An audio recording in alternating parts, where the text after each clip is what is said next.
Bonjour.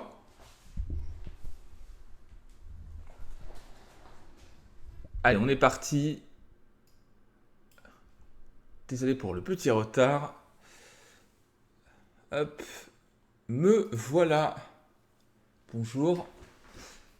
Alors, comme je suis en retard, ce matin un peu particulier, Je vais manger en même temps, donc tranquillou. Donc je vous propose plusieurs choses. Plusieurs choses. Donc on va commencer avec différents articles.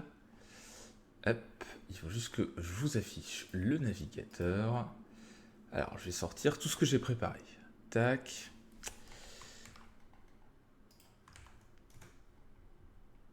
Hop. Merde. Hop. Donc potentiellement, on a 6 articles. Évidemment, on va pas faire 6 articles. Plutôt de la vulga ce matin. Clairement. Clairement. Et puis voilà. Je regarde juste au niveau des thématiques, parce que je sais qu'il y a des thématiques qui allaient bien ensemble. Donc, hop. Putain. Alors, qu'est-ce que j'ai loupé? Tac. Money, happiness, can companies. Ok, c'est ça que j'oubliais peut-être. Voilà.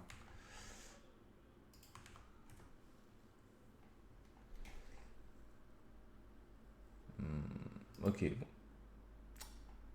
Je passe sur un article aussi de Scientific American. Voilà. Alors, je baisse un peu la musique pour moi parce que sinon je ne m'entends plus. Et on est parti. Donc, plein d'articles, vous avez vu, hein. On a des articles plus orientés travail. Hop, cet article qui est ici en fait. Deux articles plutôt sur les passions, les talents. Et enfin, encore un article sur le côté plus pro. Et puis un article sur les influenceurs. Alors, moi, ce que je vous propose, yes, turn off, c'est de commencer tranquillement. Alors, je vous épargne, je vais essayer de vous épargner quand même les moments où je mange, parce que c'est pas forcément très agréable à voir. Mais on va commencer tout de suite avec un article sur le fait de travailler debout. Alors allons-y. Hop, qu'est-ce qu'il nous dit cet article? Je suis toujours là, bien sûr, c'est juste que comme je mange en même temps, j'essaie de vous éviter la vision d'horreur. Hmm.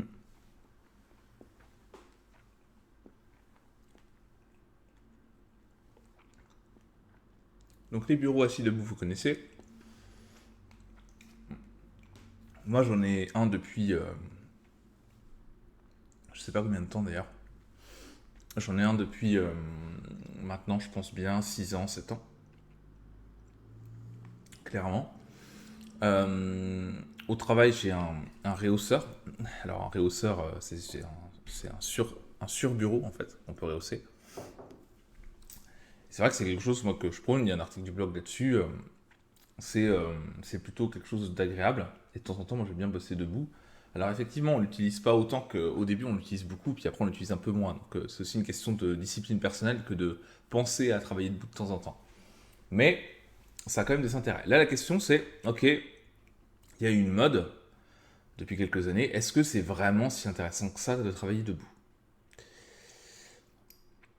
Donc c'est un article qui a été écrit on a traduit par, évidemment il y a plus la mode aux États-Unis qu'encore en France, même si ça existe, hein, et dans le monde anglo-saxon. Donc là c'est une chercheuse australienne, hein, qui a écrit cet article qui a été traduit en français là. Euh, voilà.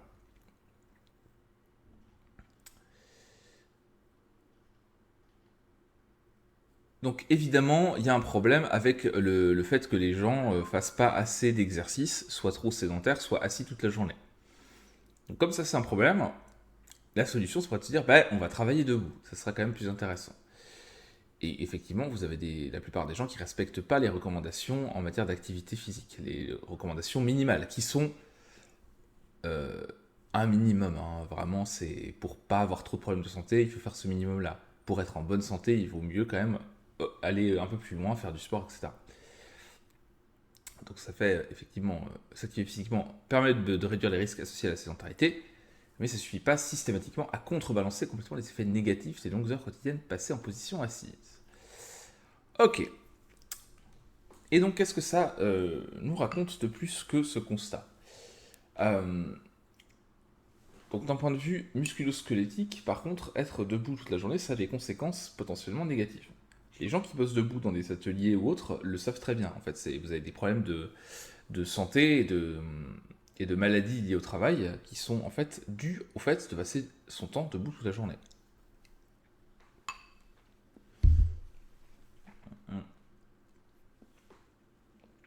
Donc vous voyez toutes les joyeusetés là, pardon. Gonflement des jambes, varices, problème de douleur, sensation d'inconfort dans le bas du dos et membre inférieur. Donc l'idée c'est plutôt de limiter la session debout à environ 40 minutes par jour.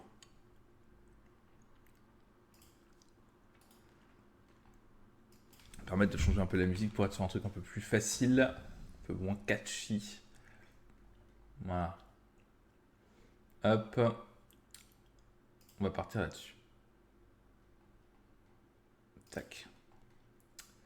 Donc ça c'est une première chose évidemment qui est importante. Et autre... Attendez, je vais remettre la caméra un petit peu. Hop, voilà. Tac. Et autre élément important, je suis jamais centré, mais il faut que je refasse mon setup de ces quatre. On y arrivera un jour. Hein. Donc voilà, limiter la session debout en 40 minutes réduirait les risques de développer des douleurs musculaires et articulaires. Donc,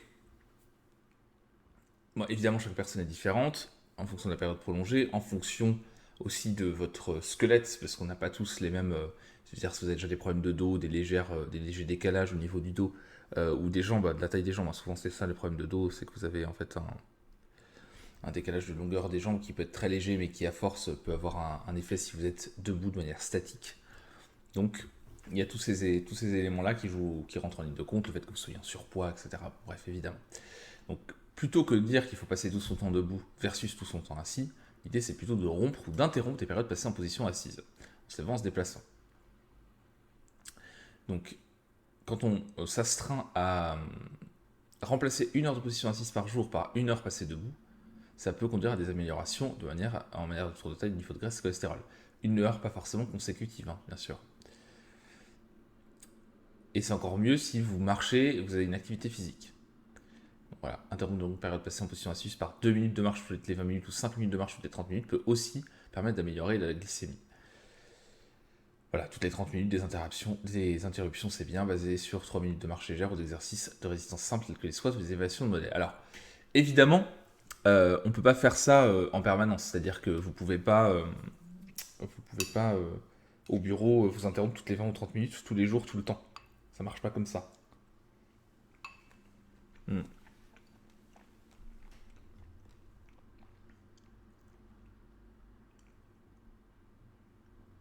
Il y a plein de... C'est bizarre, j'ai l'impression que vous entendez la musique. Ok.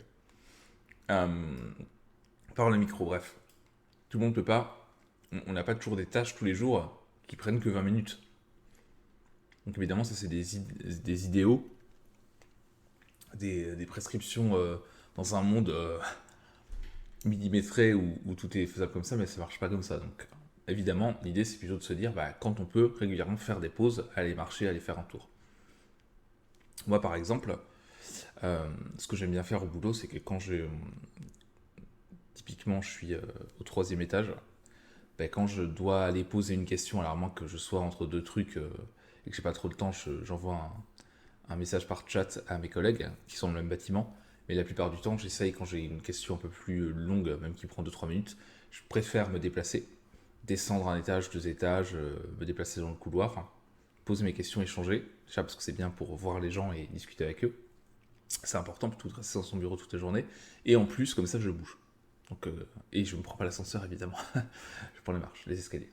Donc ça, c'est des pratiques un peu comme ça, en fait, qui paraissent anodines, qui permettent aussi de se dire, ok, je bouge un peu plus et de dépenser un peu plus de calories dans la journée et de se maintenir en bonne santé aussi. Évidemment, à côté, il faut faire du sport et tout, mais ça, c'est déjà, je veux dire, c'est un peu le truc de base. Pardon. Alors, ce qui est intéressant, c'est ce qui se passe pour ceux qui ont des bureaux assis debout depuis qui en ont un depuis un certain temps. Donc, la mise en place de nouvelles habitudes de travail ne va pas toujours de soi, et sur le long terme, de nombreux utilisateurs de bureaux assis debout ont tendance à revenir exclusivement à la position assise. Pensez là, à appuyer sur le bouton que j'ai ici, à monter le bureau, à se mettre en place, à sortir un tapis. Moi j'ai un tapis aussi justement qui est un peu épais pour pouvoir pas être statique et absorber un petit peu les déplacements quand on piétine, pour pas être sur du dur. En fait, il faut y penser. Des fois, on a la flemme et à force, évidemment, on passe de moins en moins de temps debout par rapport à la position assise. Et dans le cas d'employé de bureau, quand c'est pas pour vous et que vous n'avez pas pris la décision vous-même de mettre ça en place, mettre un mobilier assis debout n'est pas suffisant pour réellement diminuer les effets délétères du temps passé en position assise. C'est un plus, mais ça reste que en plus. C'est pas une formule magique. En fait, c'est toujours pareil. Vous avez un outil. Si l'outil il n'est pas soutenu par des pratiques, en fait, par un environnement qui favorise le fait de régulièrement travailler debout, euh, de favoriser le côté préoccupation de santé en bougeant, etc. En fait, dans la culture d'entreprise, eh ben, vous n'avez pas un effet extrêmement important. Les gens spontanément vont pas, même s'ils ont tous un bureau assis debout, vont pas forcément l'activer, à moins qu'il y ait une politique, un environnement qui fasse qu'on ait envie de le faire. Et donc après, la question c'est est-ce qu'il faut investir là-dedans, se débarrasser de son bureau assis debout si on en a un, etc. Le confort compte. Voilà. Est-ce que si on a des douleurs spécifiques ou des moments de fatigue, eh ben, on doit ajuster sa routine assis debout. Changer l'ergonomie du bureau. Même chose. Typiquement, vous voyez, les gens ont souvent des portables. Ben, la plupart du temps, les gens travaillent sur portable comme ça. Ça, c'est pour la nuque. C'est pas bon du tout. Vous regardez toujours vers le bas. Votre bureau est trop bas, etc. Donc, alors, une solution, ça peut être de baisser sa chaise, mais souvent après, on est comme ça sur le bureau pour être en face. Donc, ça, le développement euh, du portable et uniquement du portable dans les environnements de travail, c'est-à-dire que on donne des ordinateurs portables aux collaborateurs quand ils arrivent, parce que comme ça, quand ils ont besoin de bouger, etc., ben, ils ont leur portable, ils ont leur ordinateur avec eux, c'est plus simple. Et on comprend pourquoi. Mais le problème, c'est que vous avez des postures comme ça. Après, vous regardez vers le bas. Alors, souvent maintenant, on met un deuxième écran au travail. Donc, le deuxième écran, qui est un écran fixe qui ne bouge pas du bureau, lui, il peut être ajusté correctement pour être en face des yeux. Et donc, ça va être cet écran-là qu'on va utiliser de manière privilégiée. Et on va voir le portable en deuxième écran plus clavier en dessous. Mais voilà, évidemment, si c'est pas bien assis, debout, c'est encore pire. Vous êtes encore plus bas. Donc, il faut avoir quelque chose qui vous permette de rehausser votre écran. Et là, j'ai envie de dire, elle est presque. Là, c'est presque trop bas. Hein. J'aurais tendance à remettre un peu. Est-ce que vous n'êtes pas toujours en train de regarder le haut de l'écran? Moi, typiquement, mon écran, il est. Vous voyez, hop, j'ai ça en hauteur. C'est juste en dessous de la caméra, là. Et ça descend. Le plus bas que je puisse regarder, c'est ça. Si vous voyez mon regard, hop. Là, je regarde la barre de tâches. Et là, je regarde le haut de l'écran. Donc, on a, en fait, je suis à peu près au milieu de l'écran. On peut rebaisser un peu, mais c'est pas très bon parce qu'après on a tendance facilement à baisser les yeux et à baisser la tête en fait. Si vous mettez trop bas, là j'ai pas besoin donc c'est très léger. Donc il faut faire attention à l'ergonomie parce que même si vous avez un bureau que vous pouvez mettre en mode debout, et ben si vous n'avez pas un truc pour rehausser votre écran, c'est compliqué. Mais en même temps, si vous utilisez qu'un portable, il faut bien que vous tapiez sur le clavier. Donc ce que les gens font quand ils ont qu'un seul écran en bureau assis debout, en général, c'est qu'ils vont avoir un truc pour poser le portable et ils vont avoir un clavier en dehors. Un clavier en plus, une souris en plus. Pour que l'écran soit à la bonne hauteur, en fait. Tout simplement. Donc ça, quelle que soit la position, il faut faire attention à ça, à l'ergonomie, évidemment, du bureau. C'est ce que vous avez quand vous passez par la médecine du travail et que vous bossez dans un bureau, vous allez en bouffer, ça, on vous le dit à chaque fois.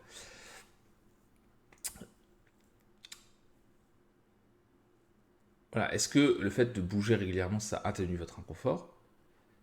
Euh, Et surtout, en fait, le fait de bouger et de se lever régulièrement pour aller faire un tour, pour faire une pause, et d'aller marcher un peu, c'est une alternative au bureau assis debout. C'est-à-dire que si vous bossez chez vous tout seul et que vous n'avez pas l'argent pour investir dans un bureau assis debout, bah, faites plutôt des pauses.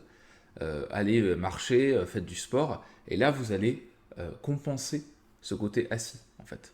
Et surtout acheter une bonne chaise. Je sais que les bonnes chaises ça coûte cher, mais franchement, quand on passe énormément de temps assis, moi il y a 2 ans, 3 ans, j'ai changé de chaise pour acheter une chaise, voilà, un peu plus, une chaise ergonomique, plus chère. Franchement, ça change la vie, hein. J'avais mal au dos aussi à cause de ça, de temps en temps. Bah, avec une vraie chaise, comme on peut avoir au travail, en fait, qui sont des chaises ergonomiques, franchement, ça change tout. Donc pensez aussi à ça. Si vous devez faire un choix entre acheter un bureau assis debout ou acheter une bonne chaise, parce qu'on est à peu près dans les mêmes tarifs, hein, bah moi j'aurais tendance, en tout cas pour les entrées de gamme des bureaux assis debout, moi j'aurais tendance à vous dire acheter une bonne chaise euh, et puis faites des pauses régulièrement parce que de toute façon, même si vous achetez un bureau assis debout, vous allez passer plus de temps assis que debout, sinon vous allez avoir des problèmes de dos, etc. Donc d'abord, privilégiez le fait d'améliorer votre position assise et de faire des breaks et de changer vos habitudes plutôt que d'acheter d'abord un bureau assis debout qui va coûter cher, qui est sympa, enfin voilà, c'est un changement et tout, mais si votre chaise est mauvaise, ben voilà, ça va être problématique. Voilà, c'est ce qu'ils disent ici, hein. Donc, le plus important de toute façon, c'est l'activité physique régulière. Donc, interrompre des périodes assises par des périodes d'activité physique, même de faible intensité, présente clairement des avantages. Voilà. Et rester simplement debout à son bureau ne suffit pas à réduire les effets délétères d'une position assise prolongée. Pour cela, il est indispensable de bouger davantage. Si votre seule activité c'est de temps en temps de travailler debout et qu'à côté vous ne faites pas de sport, ça ne suffira pas. Par contre, si vous faites du sport et que le reste du temps vous êtes assis toute la journée, ça peut être une bonne manière de faire des pauses de position assise sans interrompre votre travail, sans avoir à prendre 5-10 minutes de pause. Et donc en ça, c'est intéressant. Mais au lieu de passer tout de suite au bureau en dur, j'ai un bureau avec un plateau, etc., motorisé, vous pouvez aussi avoir le sur-bureau, où là, ça va vous coûter sur Amazon, vous en avez à 250 euros à peu près, 200, 250, même à 179, je crois. Vous avez qui est mécanique, c'est posé sur le bureau, alors c'est pas ultra esthétique, ça j'avoue. Vous avez un plateau pour le clavier souris et un plateau pour le plus rehaussé pour l'écran ou le portable. Et puis vous avez une poignée comme ça, avec un système pas de piston, mais de. Oui, si, enfin, voilà, de pompe. En fait, où vous allez donc appuyer, vous allez pouvoir monter comme ça manuellement le truc, et c'est pas très très lourd. Et donc ça peut être une manière aussi intermédiaire, avant de changer complètement votre bureau, de réinvestir dans un bureau, de changer. Sinon, un bureau assis debout, c'est pareil, en fait, des pieds motorisés avec mémorisation, vous en avez, je pense, que c'est toujours le cas sur Amazon ou sur d'autres sites, mais c'est les mêmes trucs, hein, à 250-300 balles.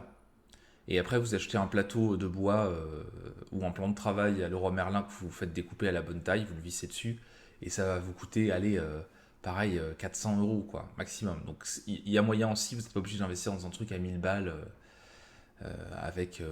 Enfin, qui en fait, vous allez payer le plateau, le transport hyper cher, alors qu'en fait, vous pouvez vous en sortir à 400 et quelques si vous voulez acheter un beau plateau en bois, une planche de bois. Voilà, je vous dis à Leroy Merlin, vous la faites découper à la bonne taille. En plus, vous pouvez avoir un bureau très très grand. J'ai un bureau d'1,80 m là. Vous pouvez faire 2 mètres, je crois jusqu'à 2 mètres. Bah, vous faites ça et vous avez un beau bureau en bois, voilà, ou en plan de travail. Donc là, c'est de l'aggloméré, mais un beau truc sympa, sur mesure. Puis voilà, vous êtes pas trop mal. Donc c'est accessible. Donc voilà, ça c'était pour le côté bureau assis debout. On va rester dans le côté professionnel ce matin. Je regarde l'heure qu'il est. Oh, il est 51 déjà. Oh là là, mon Dieu. Euh, et on va enchaîner sur le fait que la question, est-ce que les boîtes qui essayent de faire le bien, donc qui sont dans une vraie démarche éthique de responsabilité, est-ce que ces boîtes-là, elles s'en sortent mieux au niveau financier? C'est une bonne question qu'on va poser maintenant. Hop. Alors,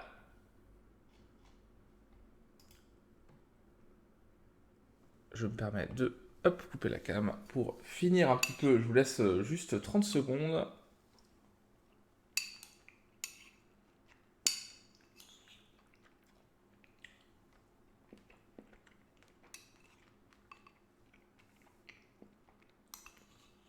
J'arrive, hein.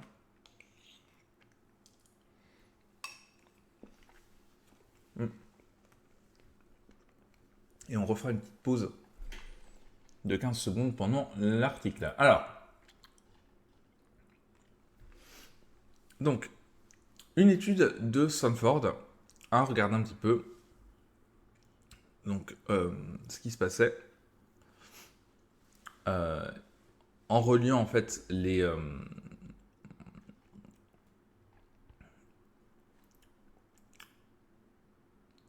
enfin comment dire, c'est de vous expliquer, de vous traduire ça correctement. Donc, en fait, ils ont fait le lien entre les objectifs ESG, donc en anglais, donc Environmental, Social and Governance, donc environnemental, social et gouvernance. En gros, c'est pas la RSE, parce que RSE en anglais c'est CSR, responsabilité sociétale des entreprises, mais en gros c'est les objectifs que l'entreprise se fixe en termes environnementaux, sociaux et en termes de management, de gouvernance. Ils ont essayé de dire ça. Et donc, ces objectifs-là, ça peut être réduire les émissions carbone, amener plus de diversité sur le lieu de travail, c'est-à-dire, je sais pas, s'il n'y a pas assez de femmes, plus de femmes. La diversité, toujours marrant de dire que les femmes c'est de la diversité, mais bon. Ou plus de personnes, plus de personnes noires, asiatiques, enfin un peu plus de variété, avoir une équipe un peu moins, si on parle d'Occident évidemment, un peu moins à 100% blanche. S'il y a que des personnes de plus de 50 ans, peut-être un peu plus de jeunes. Alors, on va dire l'orientation sexuelle, c'est pas vraiment. Vous ne demandez pas dans un entretien d'embauche. En fait, on n'a pas de quota, on n'a pas assez d'homosexuels ou assez de personnes en transition dans notre équipe. Est-ce que tu en fais partie? Bon, c'est pas un critère de recrutement, mais l'idée c'est de pas discriminer là-dessus, donc d'avoir une variété de profils. Enfin, en tout cas, de pas s'arrêter, de pas mettre des stops parce qu'il y a des profils comme ça, ce qui est de façon interdit par la loi. Mais voilà, c'est de diversifier, de se dire, dans nos équipes, il faut qu'on ait un peu plus de diversité et de profils, et de parcours, et de personnes. Donc ça peut être un objectif aussi. Et des objectifs pour améliorer la culture de l'entreprise.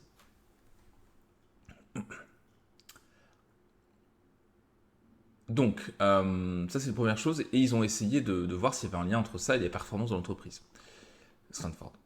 Donc ils ont regardé la performance de 4400 boîtes publiques dans...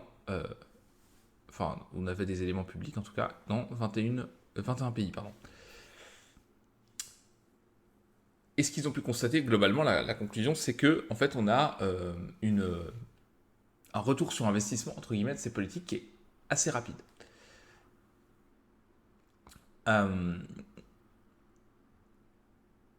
Donc, sur les entreprises qui utilisent des critères type environnementaux, sociaux et de gouvernance pour évaluer leur performance, pour évaluer la performance en fait des décisions et la performance des... je sais plus exactement comment vous traduire executive. Donc je vais regarder parce que je n'ai pas envie de vous dire de bêtises. Je trouve pas le mot ce matin. Je suis un petit peu... Ouais, d'accord. Ouais, de direction en fait. Hein. Tout simplement. Les performances de direction. Eh bien, les entreprises qui s'appuient sur des critères comme ça, elles sont passées de 3% en fait de croissance à 38% en 2021. Donc en 11 ans, pardon, de 2010 à 2021, où elles n'avaient pas forcément ces critères-là, puis la mutation où les dirigeants se fixent des critères comme ça, eh bien la croissance évolue pour ces entreprises-là. Et il y a aussi des différences majeures au niveau entre pays, au niveau des manières de mesurer ces critères-là, et le fait d'en mettre en place. Seulement 16% des boîtes américaines utilisaient des indicateurs justement environnementaux, sociaux et de gouvernance pour évaluer leur performance, alors que plus de 50% des boîtes en Allemagne, en France, en Belgique et au Canada le faisaient.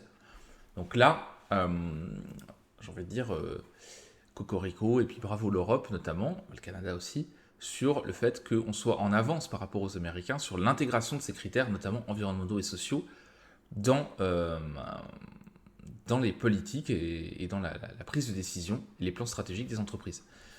On a l'impression parfois qu'aux États-Unis, c'est énormément mis en avant l'inclusion, la diversité au travail, etc., l'environnement. Et en fait, on a une vue très très déformée de la réalité des boîtes américaines, qui est très focalisée sur la côte ouest notamment, et un peu la côte est, donc la Californie et New York, en gros, et le reste de la côte est. Et en réalité, l'immense majorité des États-Unis, il n'y a pas tous ces mouvements, c'est pas aussi poussé que ça.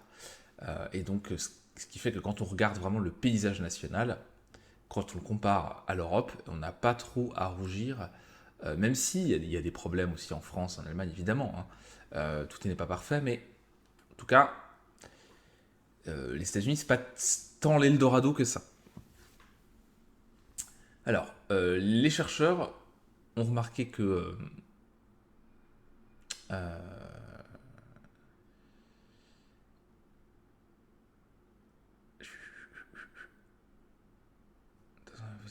impact on common expenses, donc ça augmente pas forcément les bénéfices de l'entreprise, mais donc l'entreprise elle a une croissance qui est importante, mais donc ça augmente potentiellement le chiffre d'affaires, mais ça n'augmente pas nécessairement les bénéfices de l'entreprise. Mais ces politiques n'ont pas non plus d'effet négatif sur le bénéfice. Donc en gros, ça veut dire, pardon pour le téléphone, ça veut dire que en gros vous avez des politiques qui sont bonnes pour l'environnement, qui sont bonnes pour la société, en tout cas qui sont meilleures que celles de ne pas en mettre en place, parce qu'après il y a toujours une destruction de l'environnement, mais bon, voilà, on peut y faire attention, ou essayer de la compenser.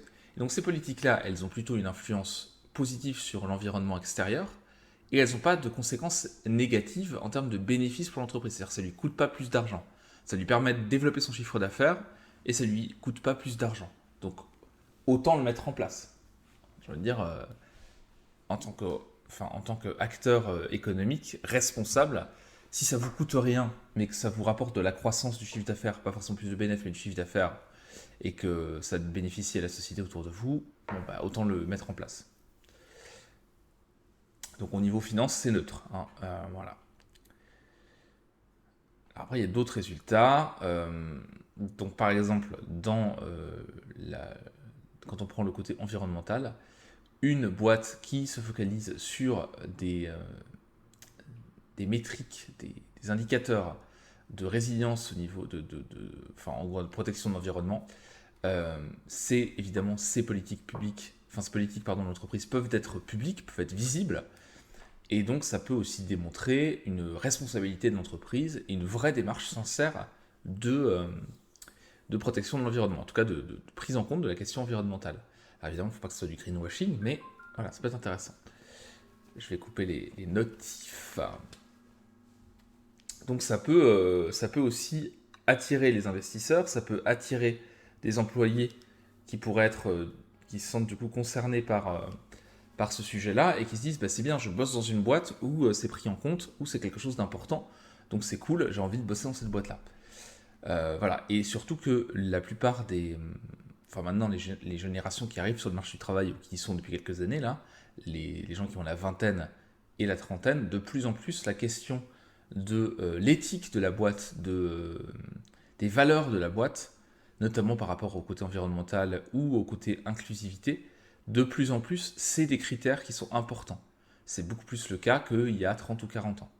Donc ces critères éthiques, non seulement ils n'ont pas d'impact négatif sur les bénéfices des boîtes, ils ont tendance à faire augmenter le chiffre d'affaires, donc à augmenter la taille de la boîte, l'importance de la boîte, et ils peuvent avoir des bénéfices secondaires intéressants au niveau de l'attractivité.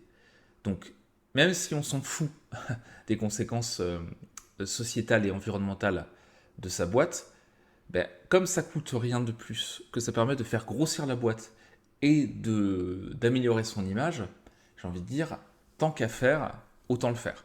Et si en plus on a une conscience éthique de l'environnement et de l'inclusivité, évidemment c'est un bénéfice encore plus important et c'est aligné avec les valeurs de la boîte, et c'est encore mieux, quand c'est pas juste cynique. Mais de toute façon, c'est plutôt quand même une démarche intéressante, même si on est cynique, en réalité, ça a des conséquences suffisamment positives en termes d'image et en termes de croissance pour que ça soit intéressant. Donc, voilà un peu l'idée générale. Alors, question, il est 9 heures. Est-ce que j'ai temps de faire un dernier article? Je pense que je vais peut-être pas le faire. Comme ça, en fait, on le garde de côté pour une autre fois, on le fait tranquillement. J'ai pas envie de le faire en 2 secondes, etc. Et de couper les choses et de pas être clair. Donc, je regarde quel article j'ai fait. Très bien. On va rester là-dessus pour ce matin. Désolé pour cette revue de psychologie positive un peu courte, avec parfois la caméra coupée, où on entend la cuillère taper dans le bol. Mais j'étais un peu en rush ce matin, un peu fatigué, je me suis levé un peu tard. Voilà. Donc, ce que je vous propose, c'est qu'on se revoit la semaine prochaine, bien sûr. D'ici là, vous avez sur Se Réaliser cette semaine, il y a eu le récap des 4 revues de psychologie positive précédentes, donc des 4 semaines précédentes. Donc si ça vous intéresse, allez sur la chaîne de replay, allez voir aussi les résumés éventuellement sur le blog serealiser.com. Et puis la semaine prochaine, on reprend articles, puis derrière podcast, puis vidéo, etc. Sur le site. Donc voilà, suivez tout ça. Abonnez-vous sur Twitch pour suivre les lives, sur Twitter, sur YouTube, sur tous les réseaux sociaux. Et puis moi, je vous souhaite une excellente journée, bien sûr. Et je vous dis à la semaine prochaine. Ciao!